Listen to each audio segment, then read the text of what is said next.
É sempre um olhar sobre qual que é o negócio dessa empresa, quais são os gargalos que ela tem, os desafios de curto, médio e longo prazo e que tipo de capital humano ela precisa para atingir esses resultados. E nada melhor do que falarmos agora de pessoas. Quem faz empresa milionária são pessoas. Bruno, seja muito bem-vindo. Bruno é CEO da Taylor, uma grande empresa de headhunter que vai mostrar para a gente a importância de selecionar pessoas certas para o lugar certo. Uma Unilever publicar uma vaga de um diretor, vai chover de currículos e bons profissionais querendo. Agora, uma indústria mineira pouco conhecida, ela precisa ir para o mercado e trazer essas pessoas ali, porque ela não gera uma atratividade natural. O quão qualificado tem que ser as pessoas que estão à frente, não só da estratégia, mas apoiando os sócios, os fundadores, para que essas empresas consigam demonstrar o real valor que elas têm junto ao mercado. Quais são os sintomas que o empresário está sentindo agora, só que ele não sabe que ele precisa de um headhunter? O headhunter ele atua especificamente para a empresa, então exclusivamente B2B, o negócio nosso. A gente não atende profissionais, não tem nada a ver com recolocação, coach, nada nesse sentido. Então, um trabalho que a gente presta para a empresa em busca das pessoas certas para aquela missão, para aquele momento que a empresa tem. A empresa que adquiriu falou o principal valor que nos interessou para a aquisição foram as pessoas que estavam lá dentro. Eles têm um corpo executivo fenomenal. Então, os ativos são muito bons, mas as pessoas que estão lá no Brasil à frente foram o grande diferencial para essa aquisição. O executivo entra e quando ele vai sentar na cadeira dele, o fundador está lá ainda. Ele fica sentado no colo do fundador. Então, isso inviabiliza uma sucessão. É isso. Esse é o nosso trabalho. Sim. É valorar uma empresa a partir das pessoas. E no ar, começando mais um episódio do BuyCast, o podcast da Buycom, onde falamos de empreendedorismo, gestão, avaliação de empresa e, claro, compra e venda de negócio.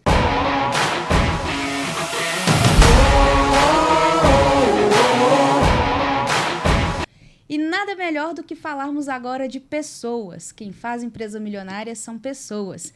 Bruno, seja muito bem-vindo. Bruno é CEO da Taylor, uma grande empresa de headhunter que vai mostrar para a gente a importância de selecionar pessoas certas para o lugar certo, como que isso traz ganhos incríveis para o negócio. Seja muito bem-vindo ao BuyCast. Muito obrigado pelo convite, Rafa. Prazer estar aqui. Sou fã do trabalho de vocês. Você sabe disso, a gente se conhece há anos. A gente já tem um tempinho. E sei bem que você sabe o valor das pessoas certas no lugar certo, né? E o quanto que empresa ela é feita por pessoas. O valor de uma empresa está diretamente ligado a quem está lá dentro, né? Então, é sempre um prazer poder falar sobre isso. Obrigado pelo convite. Seja muito bem-vindo, Bruno. E é um tema muito importante, porque por mais que a gente trabalhe para pequenas e médias empresas, empresas que faturam ali até 100 milhões de reais ano, a gente percebe cada vez mais o quão qualificado tem que ser as pessoas que estão à frente, não só da estratégia, mas apoiando os sócios, os fundadores, para que essas empresas consigam demonstrar o real valor que elas têm junto ao mercado.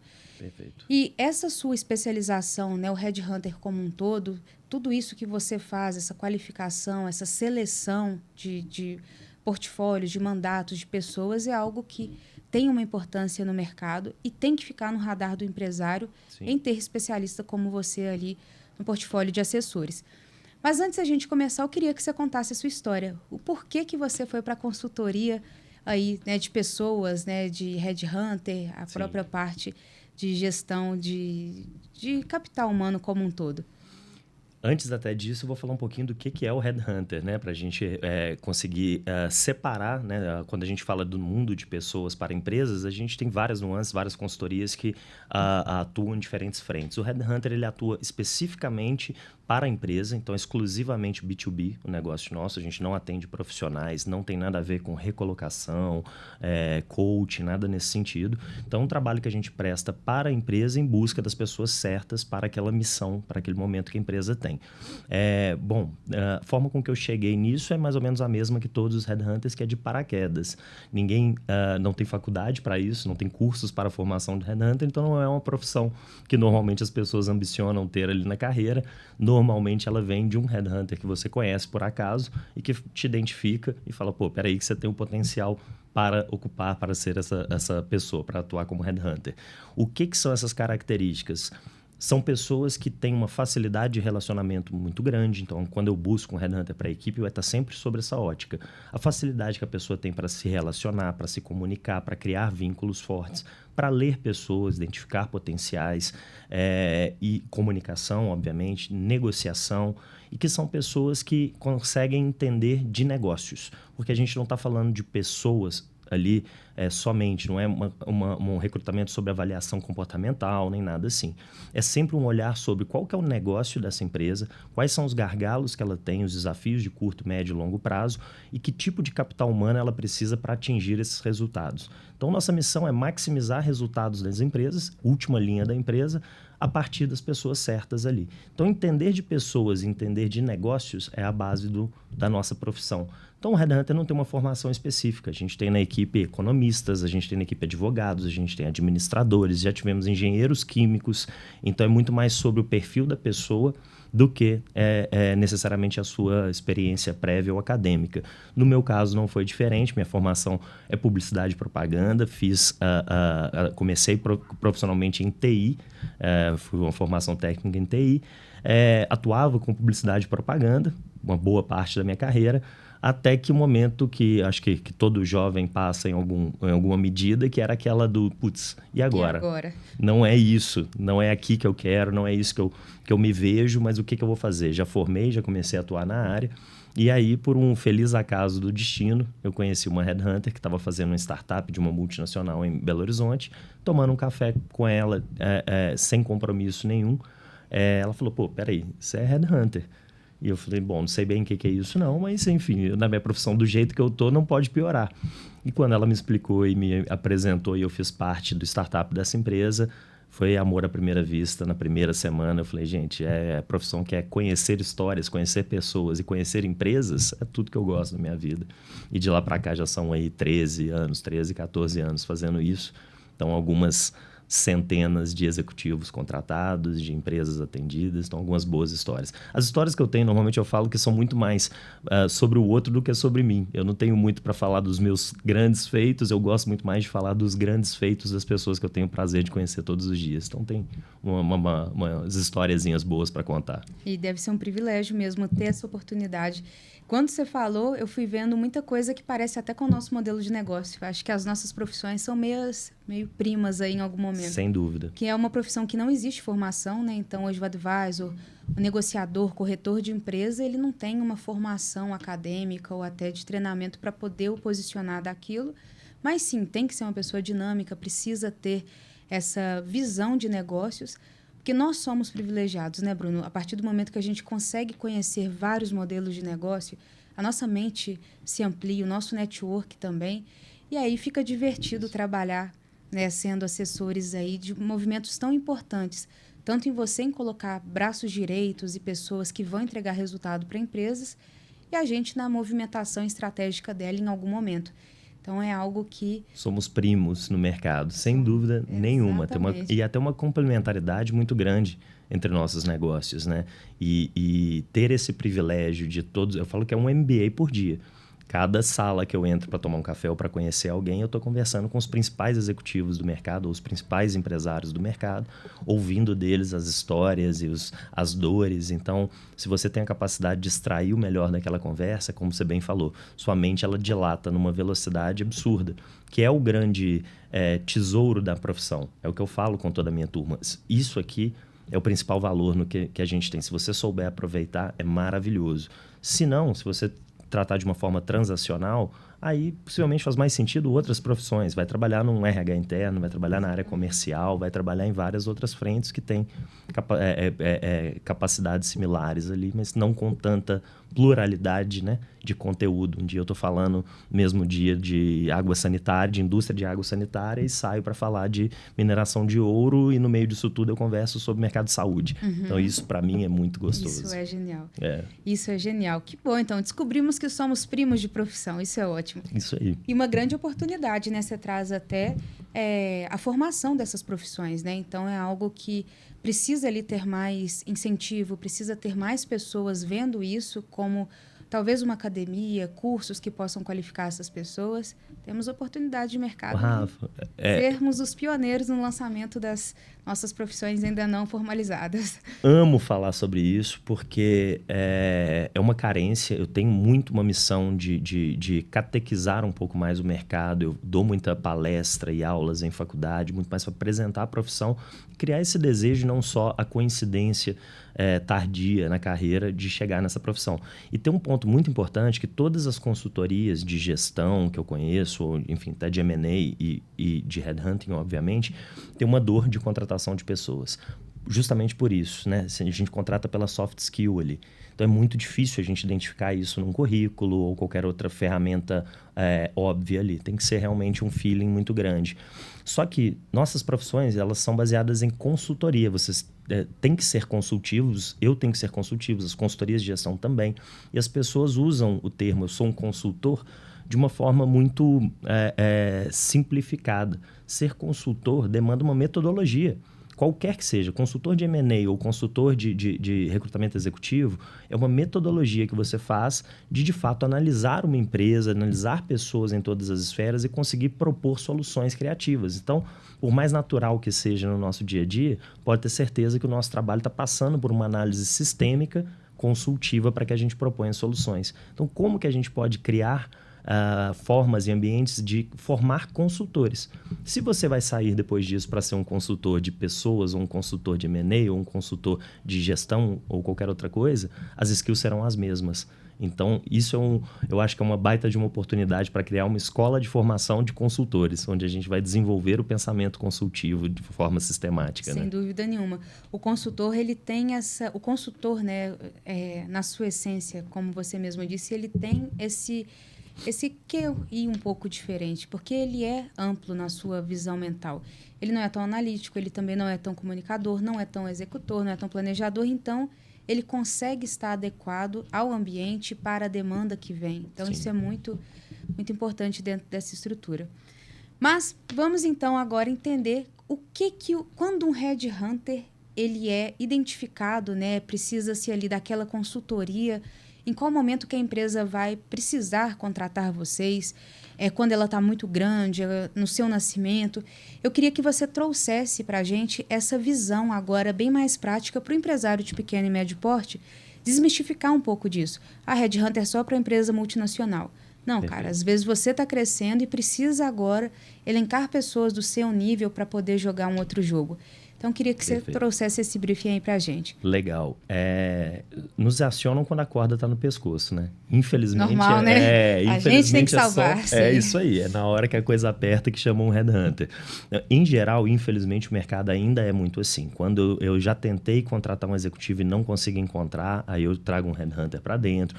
Quando a pessoa saiu e emergencialmente eu preciso repor essa pessoa, aí eu chamo um headhunter. Normalmente, de fato, é num caso de emergência. Não deveria ser, e graças a Deus tem muitas empresas que hoje entendem o valor disso, de antecipar uma boa contratação, de ter um headhunter não somente quando a coisa aperta, de evitar contratações porque eu conheço, porque me indicaram, porque você pode ter uma boa pessoa que foi indicada, que você já conhece, mas ampliar esse pool de opções faz com que às vezes você tenha certeza que de fato aquela pessoa indicada foi a melhor, ajudou a validar vendo outras pessoas, ou muitas vezes você vai trazer pessoas fora daquela sua bolha, que você vai falar, opa, interessante, não tinha pensado por esse caminho. Grande parte da nossa missão é trazer a criatividade na contratação, fugir do óbvio. É muito fácil eu tirar uma pessoa de um segmento de bebidas, da bebida X, e levar ela para a bebida Y ali. O difícil é eu entender, trazer uma pessoa de um outro segmento de produtos não sei, de qualquer outra coisa, de mineração, e identificar pontos em comum com os desafios que aquela empresa de bebidas tem, e aí fazer uma movimentação dessa. Então, catequizar esse mercado para a importância disso é fundamental. Mas essa mística de que é para multinacionais e tudo mais é realmente uma mística do mercado que não deveria ser. E que limita muito. Eu penso que o empresário de pequeno e médio porte, ele se coloca com menos poder de competitividade em algumas falas, mas, na verdade, ele tem acesso da mesma forma como qualquer outra empresa. Sim. Só que alguns se limitam e outros aproveitam aquela janela de oportunidade e vão se qualificando, tendo um time de assessores ali muito forte e muito colocados. Sim. Uma coisa que você traz que é muito interessante olha como que é profunda uma profissão como essa, que a gente pensa, não, é o cara que só contrata. Não é isso. A gente está falando de alguém que vai colocar um sangue novo na empresa, que vai mudar talvez a cultura, o modo de pensar. Pode ser uma pessoa, um detrator que a gente está trazendo, pode ser alguém que mude o seu negócio de degrau. Então, isso é muito, muito genuíno, né? Os empresários começarem a ter essa estruturação. Sim. Quando você fala de executivo, o que é a visão executiva no mundo do Headhunter? Legal. Bom, só um ponto adicional à pergunta anterior, que é o seguinte. Apesar do mercado ter esse preconceito de que é para empresas grandes, 70% do portfólio nosso vão ser de empresas médias. Primeiro que a nossa sede é Belo Horizonte, apesar do mercado de São Paulo, a gente tem um escritório também ser muito forte, mas o mercado mineiro ainda é majoritariamente empresas médias, empresas pequenas, médias, empresas familiares, empresas ainda de gestão de dono, marcas que são muito low profile ali, não tem uma atratividade de marca empregadora muito grande. São esses que mais precisam do Headhunter, porque uma Unilever publicar uma vaga de um diretor, vai chover de currículos e bons profissionais querendo. Agora, uma indústria mineira pouco conhecida, ela precisa ir para o mercado e trazer essas pessoas ali, porque ela não gera uma atratividade natural. Então, é mais necessário para as empresas menores do que para as maiores. E hoje em dia a gente assessora excelentes empresas que dão valor para esse capital humano e querem contratar um Headhunter para isso. Quando a gente fala de executivos, não tem uma linha de corte específica ligada a salário, como muitas empresas têm. Claro que vai ter um patamar comum no mercado mínimo, do que é uma né? remuneração, mas a gente olha muito mais qual que é o nível estratégico dessa empresa. Se ele é um gerente, o que é o nível de complexidade? É um gerente que só quer, um gerente de vendas que é só para bater porta e vender, e ele tem um cargo de gerente para ficar mais fácil o acesso deles? Não é nossa praia. É um gerente de vendas que é estratégico, que vai definir metas, que vai gerenciar um PNL, que vai formar um time. Opa, esse aqui é um executivo que faz sentido. Então é muito diverso, mas a gente navega a maior parte do tempo em posições de alta gestão. Então, diretorias, C-level, presidência de empresa, onde, de fato, a maior parte das nossas posições estão ali. Porque essas são as pessoas que, de fato, mais impactam o resultado direto da empresa. Todas as pessoas são importantes dentro de uma empresa? Fato, sabemos que sim.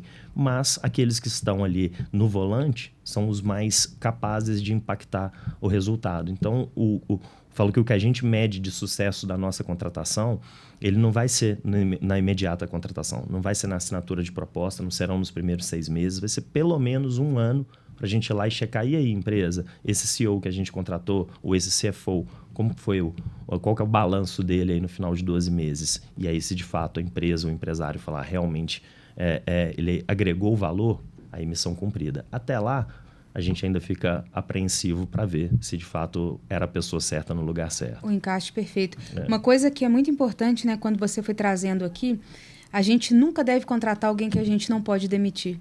Então, é onde que, por ter também essa proximidade do empresário, e aí quando a gente se depara com uma empresa que fatura ali seus 40 milhões, não é uma empresinha a mais, e aí o cara fala assim, mas meu gerente financeiro é minha mulher, meu filho está no comercial, e você fala, nossa, você tem algo que tem valor no mercado, mas olha como que a camada estratégica ela é totalmente desprofissionalizada. E como que agora eu vendo a sua família? Perfeito. Como que eu vou ao mercado e falo, estou vendendo a empresa X, mas tem que ir, porque se o fundador sair, a esposa e o filho, teoricamente, vão, né? Porque Exato. são coisas conectadas. Exato. Então, isso é muito importante para a gente começar a pensar um passo à frente, né? Pessoas estratégicas têm que ser estratégicas para a empresa. Óbvio, pode ter um familiar na empresa? Pode, mas alguém que não vá ter um impacto tão direto, né, na tomada de decisão, na saída dela, ou em alguma relação pessoal que tenha sido desfeita. Perfeito. Então, isso é muito, muito importante. E a gente pega muito caso de cisão de empresa, que começa as bagunças, quer pôr o filho, não sei quem, de repente a família e os irmãos racham, porque não conseguem ali chegar num consenso de tanta familiaridade. Exatamente. Que traz para o negócio. A gente pega muito esses mandatos de sucessão familiar e a gente tem que entender que a gente tem que ter muito respeito pela história e muito cuidado, muito trato nessa hora, porque você está falando de colocar alguém dentro da sua casa, né? De substituir um filho, literalmente, para conduzir aquilo ali. Então tem que ter muito tato, tem que estar todo mundo envolvido, tem que estar todo mundo de acordo. Todas as pessoas da família têm que estar, de fato, na mesma página de que esse é o melhor caminho, entendendo que, com todo respeito à história de vocês chegaram a 40 milhões de faturamento e é extremamente nobre. Só que possivelmente para você chegar em 4 milhões de faturamento ali, né, de 1 bi de faturamento, vai ser uma outra história, outros desafios e outras capabilities. E que aí possivelmente vai demandar alguém com um nível de complexidade de experiência, de vivência profissional maior do que o que a família tem ali. Então, quando a família consegue entender isso antes de a corda apertar, são os melhores cases que a gente pega. Assim, justamente a família entendendo que é para o futuro, não para agora. Quando a família racha e precisa sair para contratar um executivo, é muito mais complicado. Sim. Até porque o executivo fala, opa, peraí, eu vou entrar nesse lugar aí que eu sei que tem... Tem uma parte que não gosta de mim, outra parte está postando uma expectativa imensa no meu trabalho, porque eu vou vir para salvar, né, o todo. E isso é onde que a gente começa a ver perda de valor. Você começou o podcast falando em justamente isso. Pessoas é aquilo que a gente consegue refletir na última linha. Quanto mais pessoas qualificadas, no lugar certo, no momento certo, com a estrutura de ferramentas e funções adequadas, ela consegue entregar para a empresa um resultado maior e resultado maior, consequência de valuation maior. Exatamente. É matemática. Exatamente, então... Rafa. A gente tem um case muito emblemático aqui em BH de uma mineradora que fez uma cisão de algumas plantas dela e uma empresa canadense adquiriu essas plantas. E todo o corpo profissional ficou na empresa anterior. Sim. Então tinha que formar praticamente todo o corpo executivo ali. A gente fez esse trabalho, foram dezenas de posições. E depois de 2 anos, mais ou menos, essa empresa foi adquirida por uma outra multinacional. E na nota para o mercado, a empresa que adquiriu falou o principal valor que nos interessou para a aquisição foram as pessoas que estavam lá dentro. Eles têm um corpo executivo fenomenal. Então, os ativos são muito bons, mas as pessoas que estão lá no Brasil à frente foram o grande diferencial para essa aquisição. Quando saiu isso, a gente falou, putz, é isso, esse é o nosso trabalho. Sim. É valorar uma empresa a partir das pessoas. E tem vários cases hoje em dia de processos de M&A que aliaram um due diligence de pessoas ali dentro. Sim. Então, não só dos ativos e do balanço da empresa, mas quem são as pessoas que estão aqui dentro, quanto que elas valem para o negócio da empresa, quão substituíveis elas são, para daí sim fazer um cálculo de valuation. Isso tem acontecido com uma certa frequência. Isso que você traz é muito interessante, porque o valuation, na verdade, por não ser também uma ciência exata, ele identifica o seu potencial de geração de caixa, de resultado, que no final do dia alguém tem que pagar a conta. Então, sim, sua empresa precisa dar resultado para ela ter um valor adequado até às suas expectativas, mas a gente tem um fator de risco, que é um fator subjetivo, né, que é a taxa de WACC. Então, ela vem calibrando dentro dessas variáveis que são intangíveis. Por exemplo, vou vender a Baico e quanto a Rafa depende da Baico para a geração de resultados. Perfeito. Se isso for uma dependência muito grande, não tiver processos e pessoas que consigam abraçar a Baico como um todo, eu fico extremamente pessoal. O eu, empresa, fica muito forte. E o risco, na hora que o avaliador percebe, ele começa a aumentar o risco da empresa. Maior risco, menor a sua avaliação na correção do fluxo de caixa descontado. Perfeito. Então, isso é muito importante, porque o empresário, ele, como fundador da empresa, ele tem o seu papel, ele tem ali o seu espaço, né, de fundador, de sócio, mas ele tem que entender que ele é apenas um elemento dentro desse todo. Se ele pessoaliza demais, não preciso de um financeiro, fica todo comigo, quem contrata sou eu, tudo é eu que faço, a gente começa então a limitar o potencial de crescimento da empresa e lá na frente a gente trava, né, o processo de crescimento natural que poderia ter vindo. E, obviamente, a avaliação, o M&A como um todo, ele não acontece. Sim. Mas quando você traz esse ponto, né, de hoje alguns M&As serem travados por múltiplos de EBITDA, não M&As, algumas condições para que o M&A aconteça, estar travado ali a bônus até para os executivos que entregam aquele resultado, isso também é algo legal, porque o que o mercado está dizendo para aquela pessoa? Você, que é um executivo que está na ponta da empresa, se você entregar e a empresa tiver uma performance boa, todos ganhamos. Isso é muito comum, que é as práticas de earnout, né? Que são os ganhos futuros que são trazidos nessas estruturas. E quem entrega earnout? O executivo. O executivo. Então, é muito isso que eu acho que a gente tem agora que, como um papel social mesmo, desmistificar a parte do empresário de pequeno e médio porte qualificar essa... Exatamente, Rafa. E a gente tem feito cada vez mais contratações de executivos, e aí principalmente CEOs, cuja remuneração vai estar muito atrelada à delta de EBITDA, ou delta de valuation da empresa, justamente para que ele entenda que ele não está ali para bater a meta do ano e ganhar a sua PL. Ele está ali para gerar valor para a empresa no longo prazo.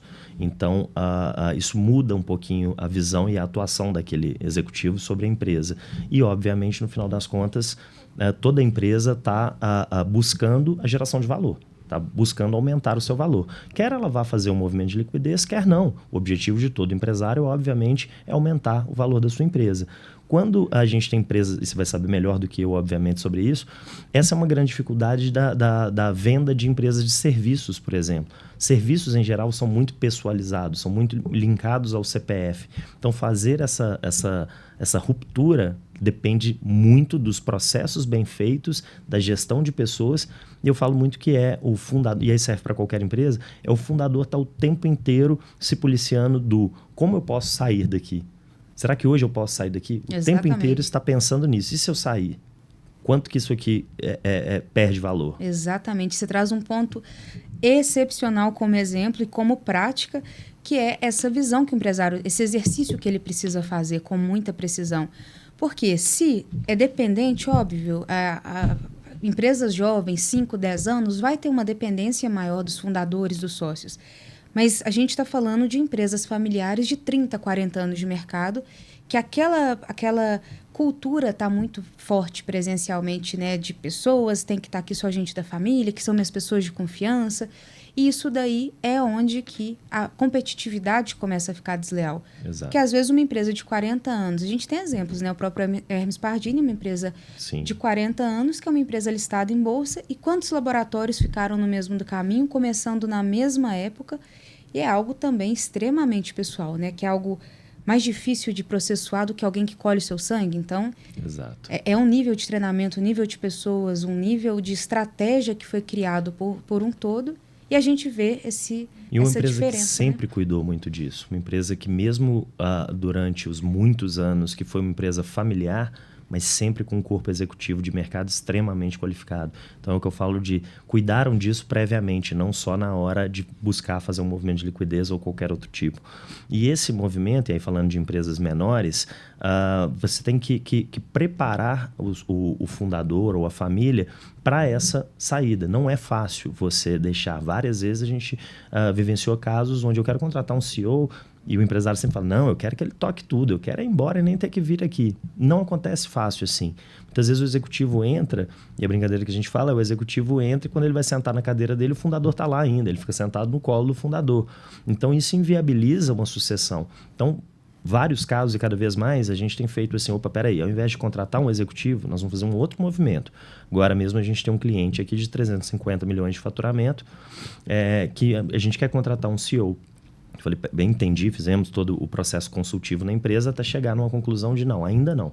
O que a gente precisa primeiro, montar um conselho consultivo, fazer vocês entenderem com um conselho independente o que é gestão, qual será o seu novo papel, ressignificar a sua função dentro da sua empresa, despessoalizar um pouco da sua imagem ali dentro, para daí a gente trazer alguém. Caso contrário, você vai bater cabeça com essa pessoa. Então, assim foi feito há mais ou menos 2 anos atrás, e hoje a empresa ela saltou aí 400% de EBITDA dela. E hoje tem um conselho consultivo muito forte, um CEO, diretores de mercado que funcionaram muito bem dentro da empresa. Mas primeiro a gente ensinou os fundadores o que é gerir executivos, que é muito diferente de gerir família, que é muito diferente de gerir profissionais não tão sêniores, como normalmente é aí o grande parte da história da empresa, né? Nossa, que riqueza a sua fala. Você traz um ponto aqui que o empresário ele não está sendo substituído, ele está indo jogar em outra posição. E é isso que a gente tem que mostrar para o empresário, deixar o ego de lado. Não é porque você é fundador que você tem que estar na cadeira do líder do escritório, mas sim, você pode ser o conselheiro dessa pessoa e ela transmitir ali novas habilidades, né, de gestão, novas habilidades de pessoas, de processo para a equipe até se atualizar. Exato. E é justamente isso, a vida é feita de mudanças de papéis a todo momento. E por Sim. que na sua empresa você não muda o papel? Exatamente. Até para que você sinta que você está evoluindo, né? As suas atribuições, a sua complexidade de gestão dentro de uma empresa. E esse é outro paradigma de mercado de que empresas médias, pequenas, médias, acham que conselho é uma coisa muito distante da realidade. Eu não estou pronto ou eu não tenho dinheiro. Eu falo que o conselho, quanto antes ele vier, melhor. Eu falo que grande parte do sucesso, se é que eu posso dizer assim, da Taylor nesses curtos 5 anos, estão ligados ao meu primeiro funcionário foi meu conselho consultivo. Então, desde do plano de negócio da empresa, eu formei um conselho consultivo com 3 consultores independentes que me ajudaram a dar eco na tomada de decisão, em todas elas ao longo do tempo. Então, quanto antes formar um conselho consultivo, melhor para que o empresário consiga ter, como eu disse, um eco sobre suas tomadas de decisão e seu entendimento sobre o futuro da gestão da empresa. Então, o conselho e os executivos estão muito ligados. Eles quase que são interdependentes para o sucesso de uma empresa que está fazendo uma sucessão familiar. Porque aí você tem uma ressignificância do papel do fundador ali dentro, que ele passa a ser um conselheiro. Exatamente. Começa a usufruir mais a liberdade que ele criou através do empreendedorismo. Ele começa a ter mais tempo com a família, que é outra crença, né? Que você não tem tempo ser empresário. Se tiver mal gerido, se tiver com essa postura fixa e não querer profissionalizar o seu corpo de frente, sim, você vai ser um eterno escravo da sua empresa e ela não vai ter valor de mercado, ela vai ser extremamente frágil comparada ali a negócios semelhantes, porque tem uma dependência muito profunda, né, dessa atividade. Bruno, como curiosidade, quanto tempo demora para um processo de consultoria de um executivo?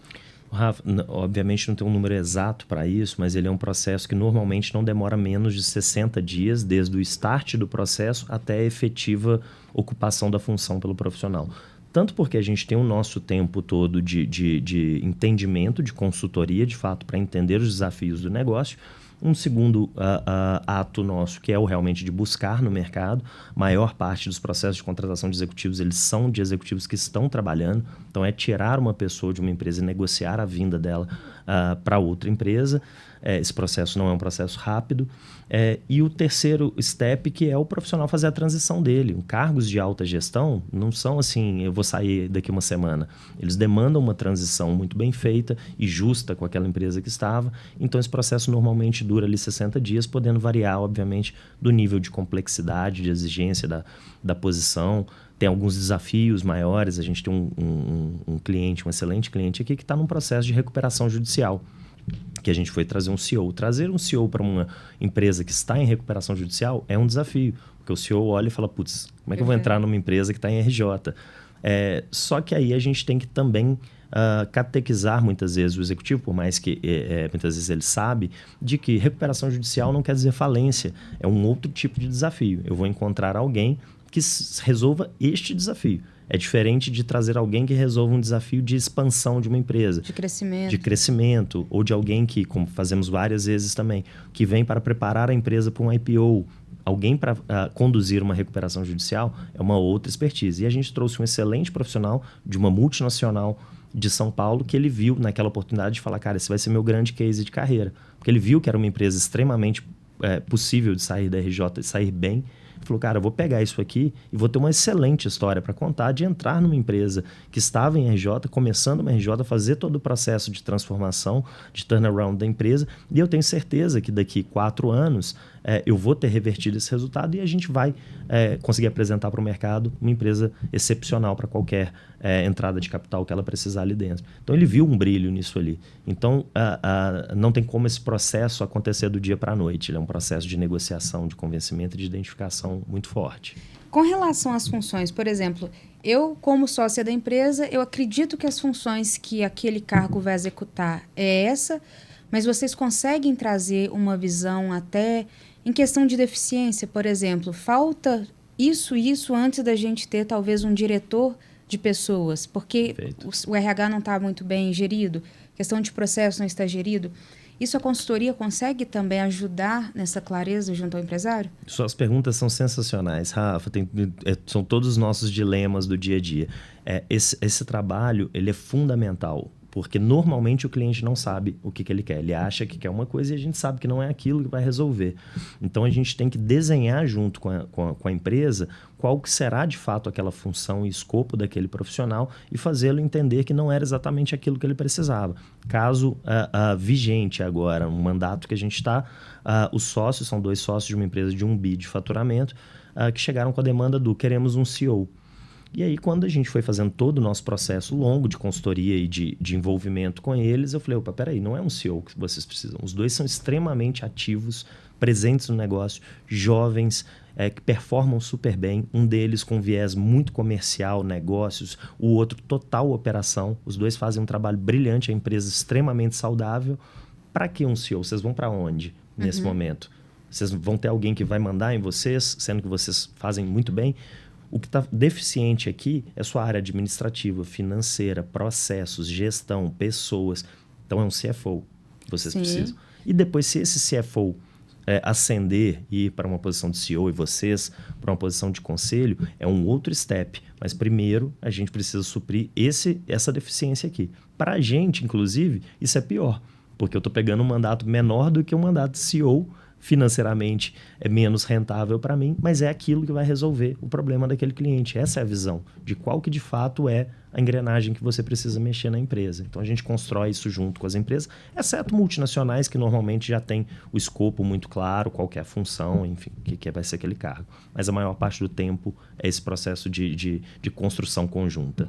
Muito, muito interessante. E você fala um negócio que é muito legal, né? Às vezes, no final, o objetivo final é o resultado. E se traz a pessoa para o lugar errado, a consequência do resultado ela não vai ser tão visível, né? Pode ser que ela demore mais tempo para acontecer e todos perdem ali ao longo do caminho. Exatamente, Rafa. A gente tem um outro caso recente também de uma empresa que ficou muito reticente em contratar um CEO, porque o dono era muito presente, mas eu já o conheço há muito tempo e sabia que ele queria e poderia sair da posição de CEO e muito mais para uma posição de novos negócios. É um empreendedor doido, aquele famoso empreendedor que tem que estar fora, vai para a rua. Isso. Mas ele era um pouco reticente com aquilo, conseguimos convencê-lo a tal. E depois de 1 ano exato da permanência do CEO na empresa, eu liguei para ele para saber como estava. Ele falou, Bruno, assim, 20 anos de empresa, nunca chegamos a nenhum resultado próximo ao que a gente atingiu esse ano em todas as esferas de análise, de mix de produto,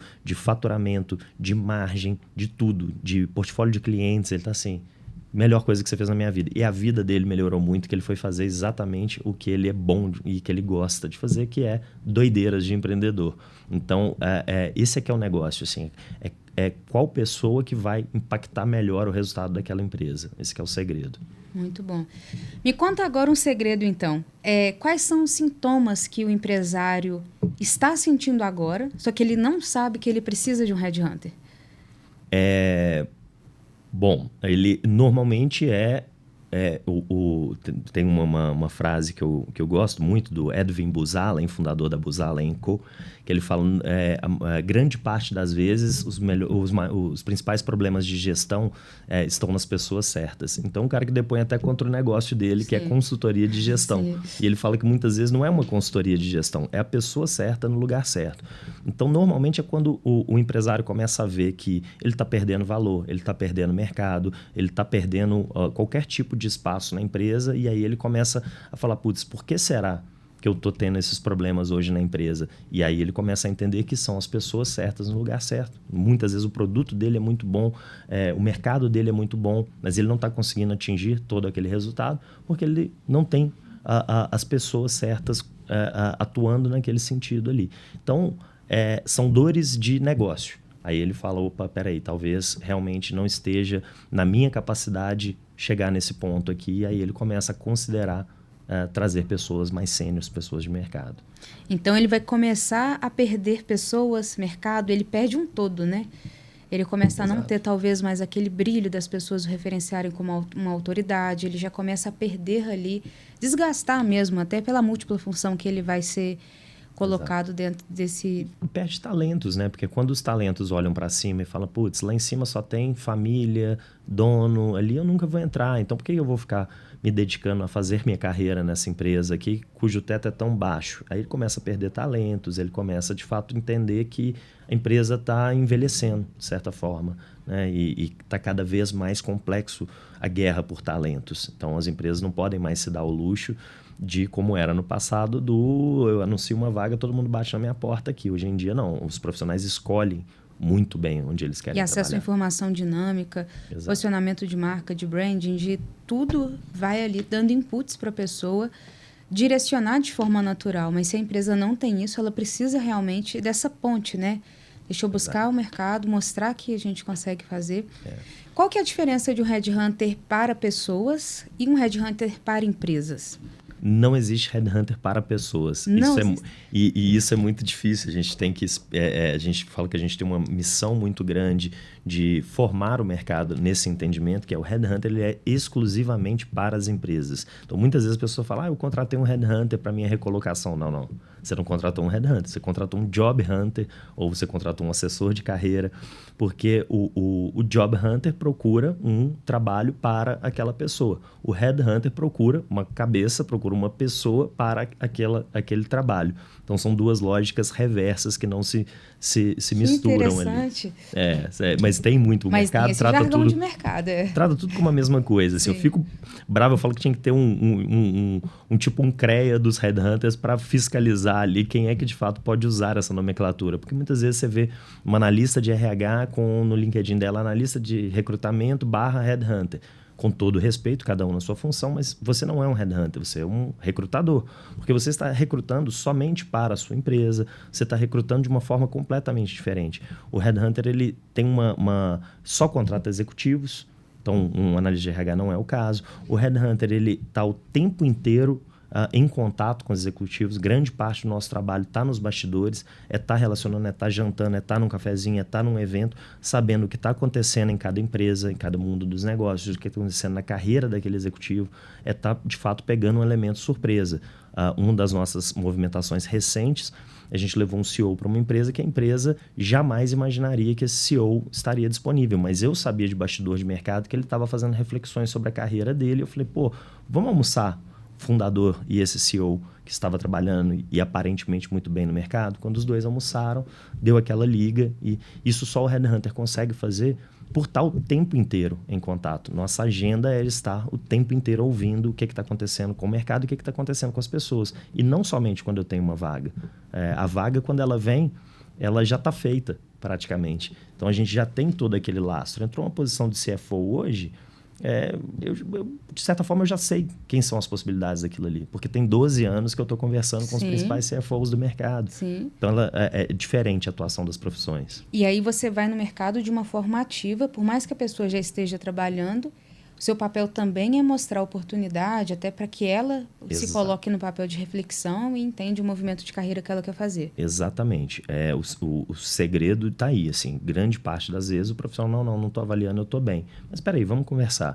E quando você começa a entrar no detalhe, e obviamente isso tem que ser muito legítimo, muitas vezes a gente fala, olha, você é o melhor candidato para minha empresa, mas minha empresa não é a melhor empresa para você nesse momento da sua carreira.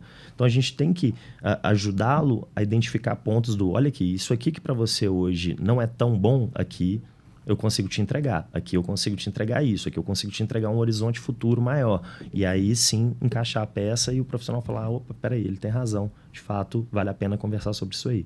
Mas é um processo da gente identificar o que de fato são motivações e dores na carreira daquela pessoa, para daí a gente fazer o match de falar assim, putz, isso aqui eu consigo oferecer ou não para aquela pessoa. Se não, tá tudo bem. A pessoa tem que fazer sentido para a empresa, assim como a empresa tem que fazer sentido para a pessoa. Esse casamento tem que ser muito bem feito para dar certo no longo prazo.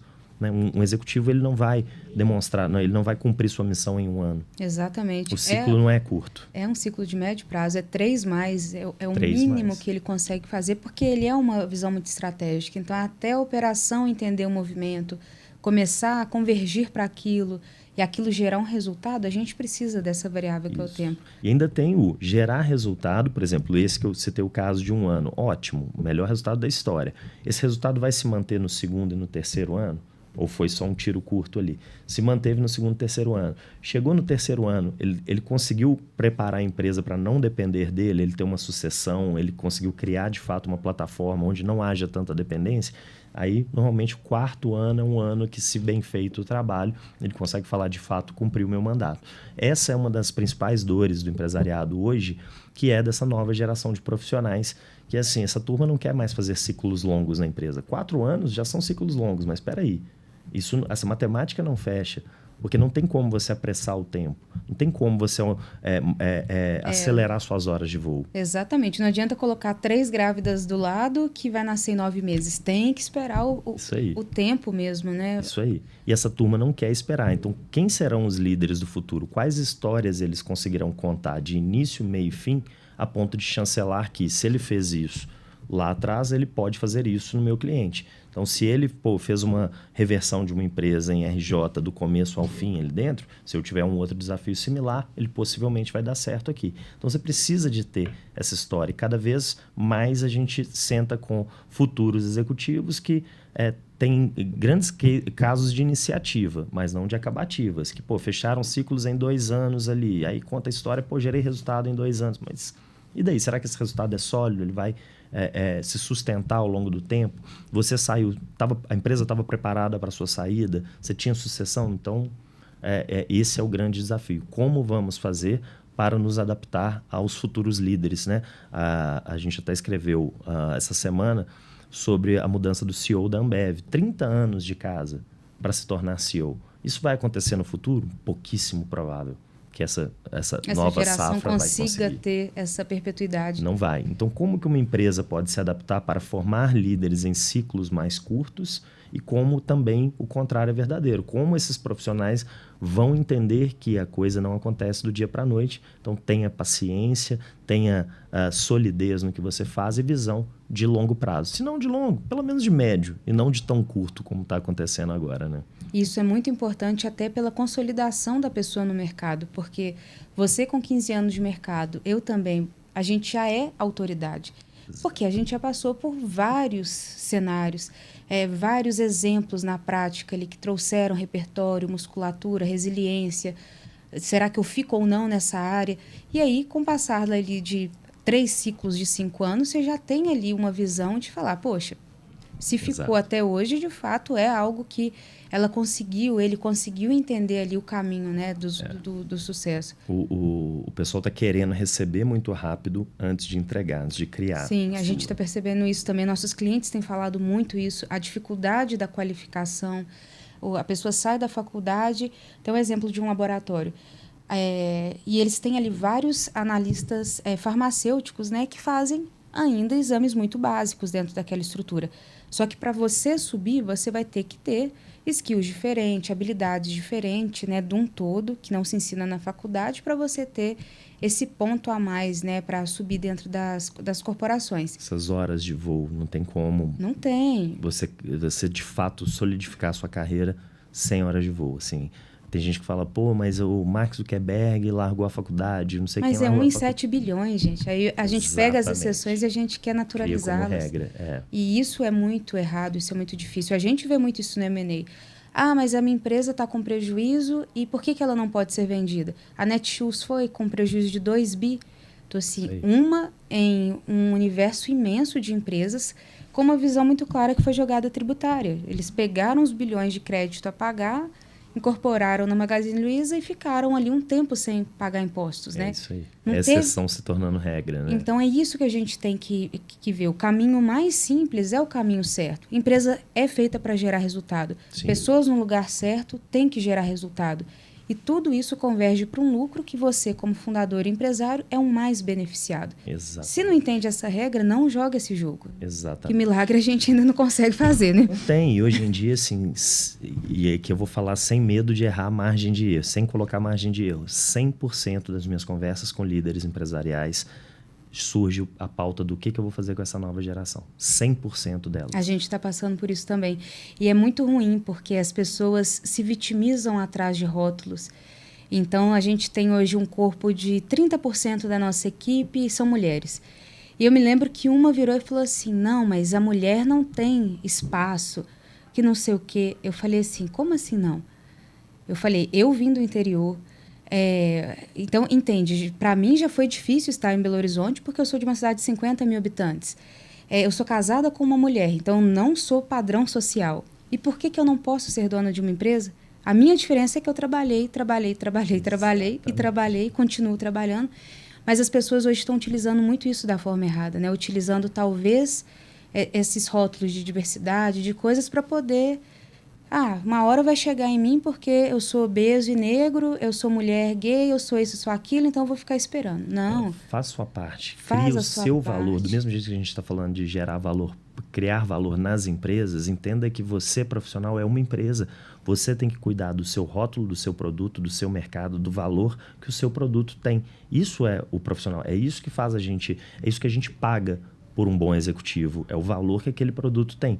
E esse valor ele é consolidado no longo prazo. Só que eu vejo muitas vezes as pessoas não querendo pagar esse pênalti. Eu sempre falo isso muito com a minha turma. No meu, o caso é 80% mulheres.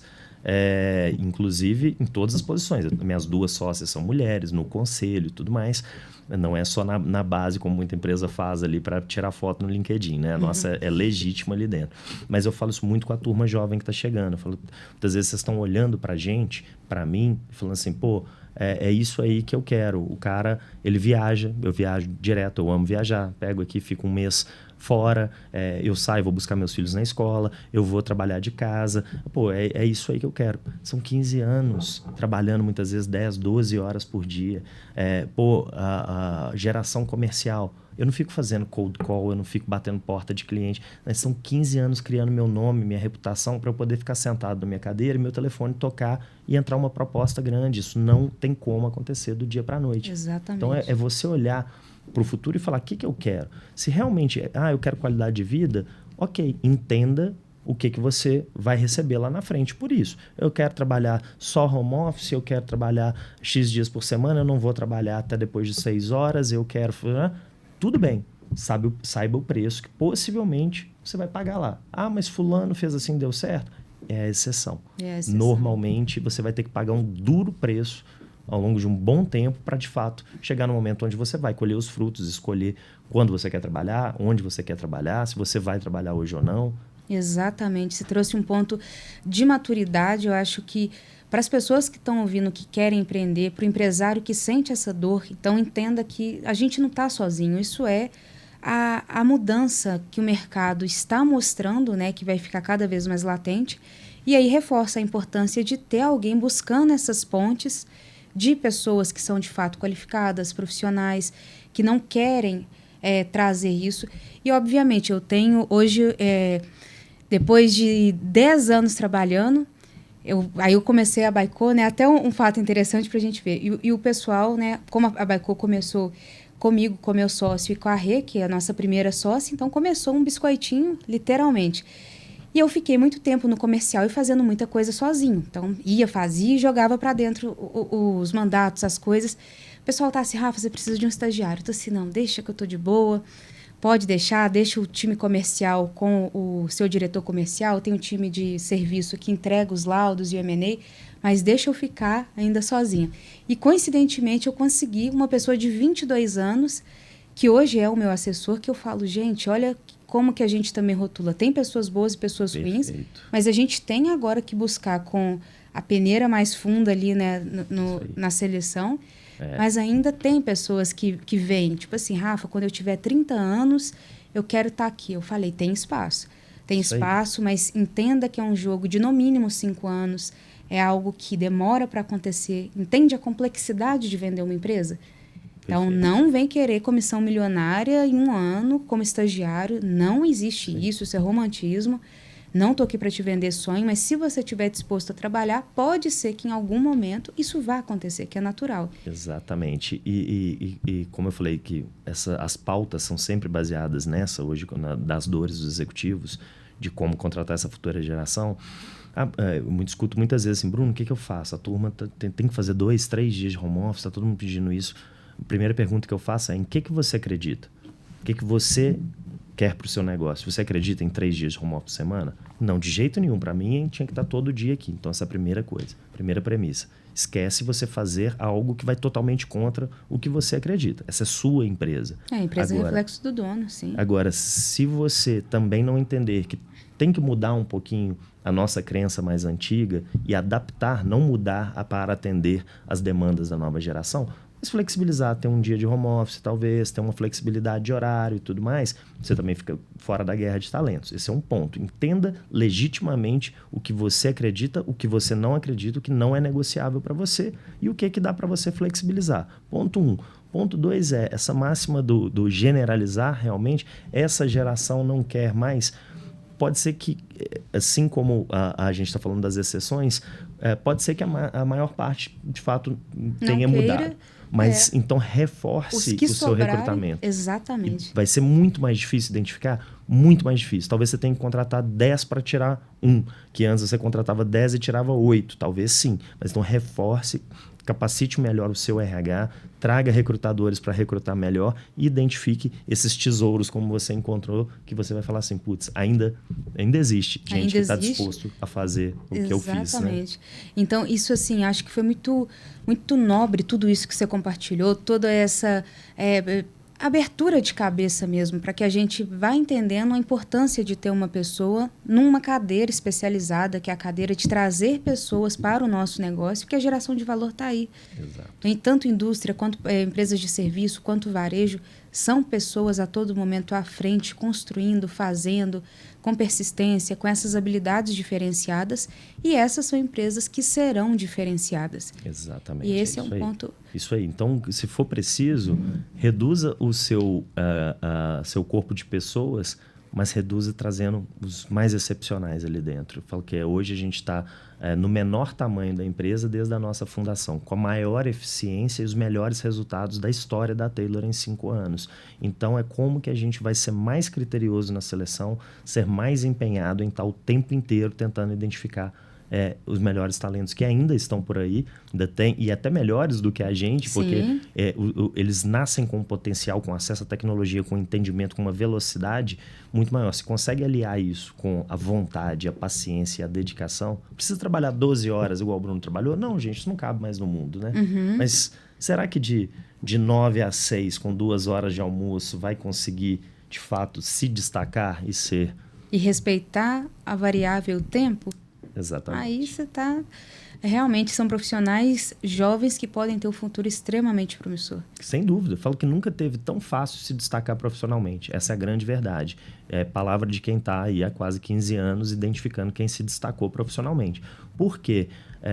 Antes, na nossa época, era todo mundo se matando pela empresa. Até porque, assim, goste ou não, esse é o meu emprego e eu não vou perder ele. No processo seletivo, eu vou matar para entrar. E como a gente aprendeu também, como nossos pais fizeram. Exato. Então, a gente replicou um padrão. Então, hoje em dia, quem demonstra isso dentro de uma empresa, aquela garra, aquela vestir a camisa, o sangue de falar, no olho. Putz, se for preciso faxinar o escritório, eu vou faxinar o escritório. Se for preciso hoje ficar até 10 da noite, eu vou ficar. Quem transmite esse sentimento em qualquer tipo de empresa é onde os líderes olham e falam assim, é esse aqui. É o mais capacitado tecnicamente? Talvez não. Mas é essa pessoa que eu quero do meu lado. Que eu falo na minha empresa assim, quem eu quero identificar, o futuro da empresa, vai ser a mesma característica que eu vi nas minhas sócias que estão comigo hoje já há 10, 12 anos. Que foi o quê? Eu tenho certeza que se tudo der errado e eu resolver montar um boteco, serão as mesmas sócias. Se eu resolver montar um canil, as mesmas sócias. São aquelas pessoas que eu falo assim, vão dar o sangue, vão dar a vida por isso aqui comigo. Então é isso que a gente quer encontrar aí no mercado. E ainda tem gente assim, né? Tem, agora só colocar as pessoas certas no lugar certo que vem mais rápido. É isso aí. Então contrata a Taylor aí se você está com dor de pessoas. Tenho certeza que tá, porque 100% das empresas têm esse problema, né? Coloca o seu arroba aqui, Bruno. Arroba BrunoCMM no Instagram. Instagram é muito pessoal, mas, enfim, fica aberto para quem quiser conhecer um pouquinho mais de vida pessoal, que não dá para separar da profissional hoje em dia. E no LinkedIn, Bruno Mata Machado, com 2 T's, é onde eu trato mais os temas aí de profissão. E a Taylor, a gente consegue achar por site, Instagram, LinkedIn? Exato. Taylor Exec é XEC de executivos, aí LinkedIn, Instagram, tudo vai estar nesse arroba aí. Site também, taylorexec.com.br. Maravilha. Bruno, para a gente encerrar, então, vou fazer com você agora um bate-bola rápido. Nossa. Só para a gente poder aí conhecer fogueira um pouco agora, mais. Né? Vamos vai lá, me jogar né? na fogueira, vamos lá. Me fala, então, como que você descreveria a sua jornada empreendedora? Dolorosa e divertida. Sem dúvida nenhuma. Muita dor, mas se não tiver ao mesmo tempo se divertindo ao longo do caminho, não vai dar certo. Então, tenho certeza que foram essas duas características aí que fizeram a gente chegar até aqui. Fantástico. Qual que foi o seu maior desafio empreendedor? Ele segue ainda sendo o maior desafio, que é me desvincular disso tudo que a gente está falando, né? Falar dos outros é muito fácil, mas dentro de casa eu tenho o mesmo problema. Imagina eu que vendo que não pode ser dono dependente e eu sei que a Baico ainda depende. Exato. Mas estamos em um processo. Aqui. É isso aí. Então, o maior desafio tem sido esse. Como que eu posso cada vez mais não sair da empresa, sempre vai ter esse vínculo, mas fazer com que mais pessoas ocupem mais espaços ali dentro. Então, gente, é o maior desafio. E vender a ideia, nossa, excepcional. Compacto muito dessa sua visão. Qual que foi a sua maior conquista como empreendedor? Como empreendedor, montar o nosso Instituto Taylor, que é meu grande amor. Não vou falar dele aqui, que minha mãe fala, você consegue falar de outra coisa que não o Instituto? Então, vou ser muito breve. A gente montou, há um ano atrás, um Instituto de Projetos Sociais, que eu brinco que é uma Venture Capital de projetos sociais. Então, eu tenho vários executivos e empresários que são padrinhos e que financiam mensalmente, junto com parte do faturamento da Taylor, e a gente fica identificando e acelerando pequenos projetos sociais com grande impacto. Então, hoje a gente tem um hub de 4 projetos sociais. Que legal, Bruno. Diversos. Parabéns pela iniciativa. É incrível. 1 em São Paulo, 3 em Belo Horizonte, diversas naturezas. Um é o time de futebol para crianças aqui na favela da Serra, tem escola para pessoas com deficiências mentais, tem uma casa de acolhimento para crianças com câncer, tem um projeto na favela de São Paulo que é para atendimento à comunidade. E essa turma precisa de dinheiro, precisa de apoio, precisa de parceiros. E eu tenho uma rede, graças a Deus, com dinheiro, com parceria, com muita boa vontade de fazer. Então, eu falo que é estourar a nossa bolha, né? Nossa bolha é muito pequena de privilégio. Então, olhar para o mundo lá fora e ver que nós não estamos na realidade, né? A gente tem no Brasil hoje um dado assustador. Não tem o número exato mais, porque isso muda com muita frequência, mas é em torno de 3% da população brasileira ganha acima de R$10 mil. Num Brasil de 200 milhões de habitantes, então você tem 3% que ganha acima de 10 mil. 10 mil é um bom salário? É, mas dentro da nossa realidade, não. Eu só trato com executivos que ganham 40, que ganham 50. Então, a gente passa a ter isso como referência. Como referência, esquece. Que o mundo não é esse. Então, a gente tenta estourar essa bolha um pouquinho aí. É meu grande orgulho. Sensacional. Parabéns pelo movimento social. Isso, sem dúvida nenhuma, é frutífero, né? Que você está plantando agora para ter frutos bons. Quem sabe pessoas qualificadas no futuro que tiveram oportunidade, fazendo uma corrente do bem, sem dúvida nenhuma. Exato. E minha posição, a gente falando de ressignificar a posição, se Deus quiser, em breve vai ser de CEO do Instituto Taylor só e não mais trabalhar no business ali. É o que eu quero para o meu futuro da vida, que eu estou trabalhando para isso. Tomara, o que a gente puder fazer para ajudar? Falaremos sobre isso, que sim, tenho certeza que tem muita sinergia aí entre negócios e eu sei que você vai gostar de fazer parte. Mas ótimo. A sua maior inspiração empreendedora é quem? Talvez meu pai, assim, falando de pessoas próximas, meu pai, ele deve ter quebrado empresas aí 6 ou 8 vezes, ele tem um bar em Belo Horizonte, já muito tradicional, se chama Pato Rouco, inclusive, muita gente já conhece. Foi, sim. Então ele, sem dúvida nenhuma, é um grande exemplo dessa resiliência.